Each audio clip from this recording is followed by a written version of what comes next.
Hey guys, Hamsterwheel here with a new video, and today I'd like to tell a story about a private server that had a ton of hype around it. A server that would involve a lot of drama, disappointment, confusion, trash talking, and a whole bunch of other things. In order to tell this story, we need to wind the clock back to 2017, a time where Battle for Azeroth wasn't released yet, Classic was yet to be announced, and anyone looking to play either vanilla or TBC had to turn to private servers as their only option. Now, during the spring and summer of 2017, TBC private servers started to get more and more popular. Many TBC private servers were announced to be released soon, with cliché promises like 99% scripted, professional staff, no lag, and more. And well, many of those private servers turned out to be nothing like that, with a lot of them suffering from hilarious bugs, constant crashes, massive lag, and an overall quality that was nothing compared to what was promised. However, there were one or two new TBC private servers that did rather decently, including Warmain's Outland server. Now, Warmain is one private server team or group or whatever that has shown that they can deliver stable servers with a lot less downtime than other projects. But Warmain also has a lot of controversy around them. For instance, their population numbers are very questionable, and while it might appear that they have a huge population and therefore long queue times, some videos have popped up that a good portion are just bots and population numbers that might not be very accurate. And at the same time, they offer a premium account for $10, which allows you to skip their long server queues. So basically, you have servers where the population and the queue could be filled with bots, and at the same time you have the option to pay money to skip this alleged queue. I mean, whether it's all true I can't tell for sure, but when you look at it, you can't help but think, oh, that's greasy. That's really fucking greasy. Yeah, that's greasy. Greasy. And listen, to Warmain's credit, their TBC private server was very stable at launch, and it still had a lot of real people playing on them. I was there at launch, and I can honestly tell you it was one of the smoothest launches I've ever experienced over my 9 years of playing on private servers. But for many people, it wasn't the TBC home they were looking for.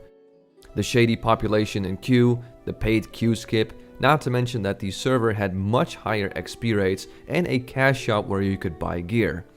I mean, I played there for a bit, and I have to admit that it was a bit tiring to see Blood Elf paladins named Sephiroth or something running around in crappy green gear but at the same time wielding a Storm Herald. But all was going to be solved. All was going to be well, with the announcement of a private server called Gummies, aka Felmyst. This server promised the same things many other projects promised, but Gummies had some data, gameplay footage and evidence to back it up. That, and it offered a true Blizz-like experience with 1x leveling rate, no cash shop, no shortcuts whatsoever, an alleged 4 years of development, and more importantly, it seemed like it was hosted by someone who didn't have a shady history in private servers.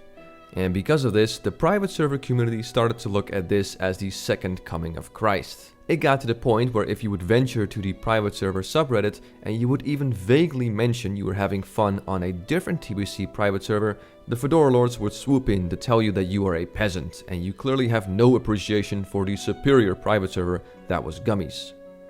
Yes, people were talking trash and looking down on other servers, while in the meantime praising one that wasn't even released yet.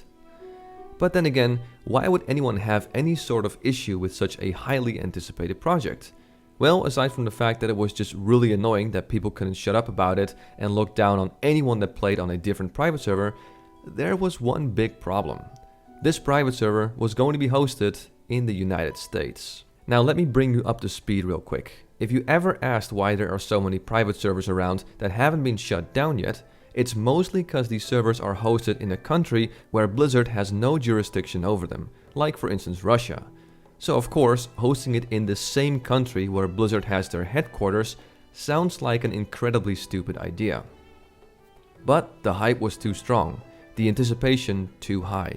And even though people tried to warn the fanboys and Gummies that it's stupid to host it in the US and therefore it would be shut down in no time at all, it felt like the hype was just too strong. It felt like people were already convinced this server was going to be the next Nostarius. And so, in July of 2017, the server would go live.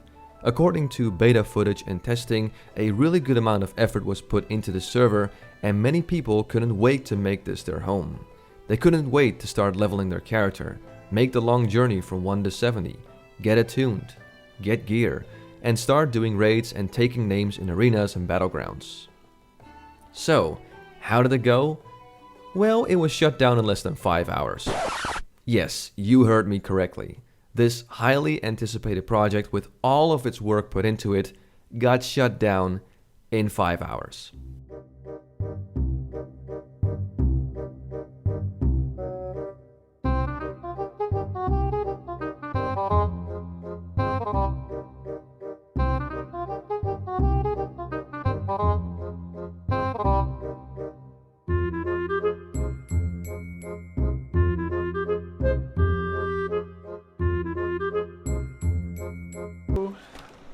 Yeah, I guess as of posting this video, I'm gonna have to cancel the services for the game server.